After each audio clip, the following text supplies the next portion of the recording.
Hey guys, so today I kind of wanted to go over something that I thought was pretty cool that me and my wife kind of noticed a couple weeks ago, that the Adventure Force trucks and cars, they have bigger axles than the regular Hot Wheels, kind of like, and the Matchbox like these, they have smaller axles. And the Adventure Force, they're a little bit thicker, and coincidentally they end up matching exactly with the M2 axles. So if you have the M2 kits like these that come with an extra set of axles and wheels, you can go ahead and put them on these. So a friend of mine had a kit that was for a Blazer, and which was similar wheels to those. Obviously, it's these wheels that are in here. And he gave me both sets since he had custom wheels he bought. So that's how those two ended up with the rubber wheels, rubber tires, and the wheels. Sorry. And these two are both Adventure Force, which is pretty cool. And now this one, this is a 454 SS Silverado. And if you've seen the Adventure Force at Walmart or wherever you might have seen them, they don't have the coolest wheels ever. I feel like they could have way better wheels and they would look pretty cool. So what we're gonna do today is we're gonna open this setup and we're gonna steal these black wheels here with the Goodyear tires to put on that. So I gotta get some help to do that. So you probably won't see some other process, but you'll see the outcome, which is cool, and you can see some of the other cool stuff that I have here. The paint's the tampo is kind of messed up on this because I've been carrying it, but that doesn't matter. I'm eventually gonna take it all off and just leave it baby blue. Here's some of the other trucks. That Jughead truck is a custom. Got that from a friend. The RLC, the is it Dollar General exclusive right there. Some of the other trucks that I have here. I have a bunch of stuff, but I just put a couple trucks in here. And this is one of the trucks that my friend did for me with those custom dually wheels that he has. And so that's why he doesn't need some of these wheels. So he'll just put those 3D printed cool custom wheels on his stuff. So that's how I ended up with those. Okay, so once you open your package, there's these screws at the bottom that hold the truck down. So you're gonna unscrew your truck from there, and then you. Oh, that's pretty cool. There's a little LS3 in there.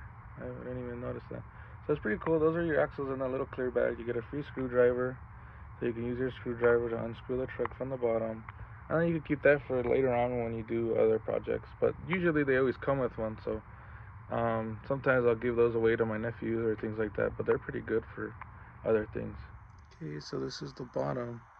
You can see there's 5 holes at the bottom. So once you look at the bottom of the truck, you'll see the 3 holes you need to that the 3 screws that you'll need to remove. You remove those, and then you can take it apart.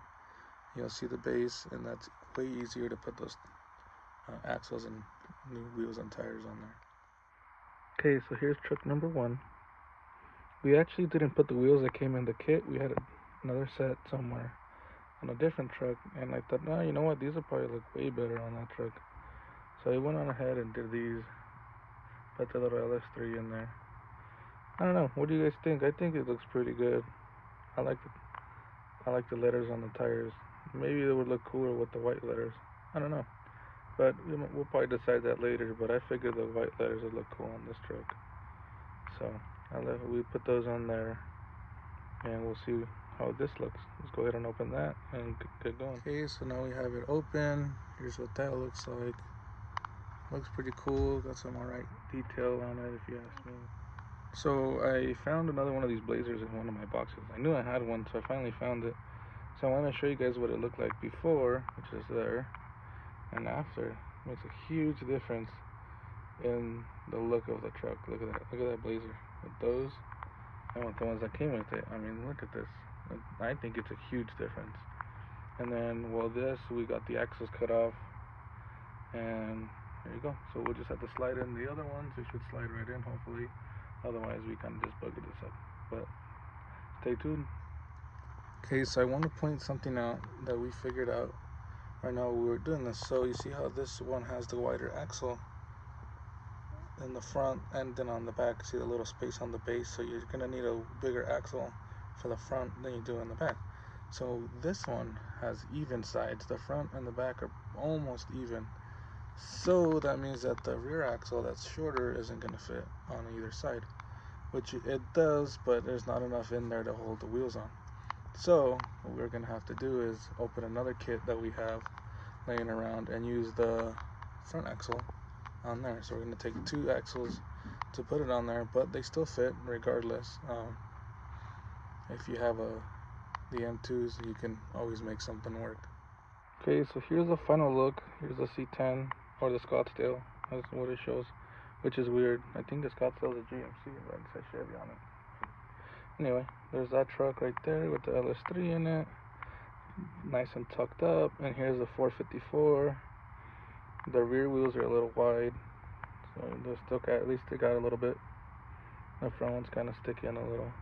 It would have been cool if I had the same size as the back, you know, make the front and back stick out the same width. But anyway, that's where we're at, and see if I can do this with one hand. Let me zoom out a little bit, right in there. You can kind of see that the other side is looking pretty good too, and then there is a little bit of play in the axle, so you can see it kind of stuck out more after I pushed it in, back and forth. And let me put this on its side. Sorry guys, I have to do this with one hand. You can see the bottom. There's a little bit of slack in there, so if you really want to, you know, there's things you can do. You can buy spacers online. You can put, like, I don't know, I mean, you can find little washers of stick in there that you can buy for like rivets and things like that. Or you could put, you know, whatever you want to do with that. But this is what it looks like from the bottom. That's what it looks like. And you can see that the axles fit perfect. They actually fit a little looser on this truck than they did on the K5 Blazers. But I mean, this looks way better than it did with what it came with. So let me know what you guys think in the comments.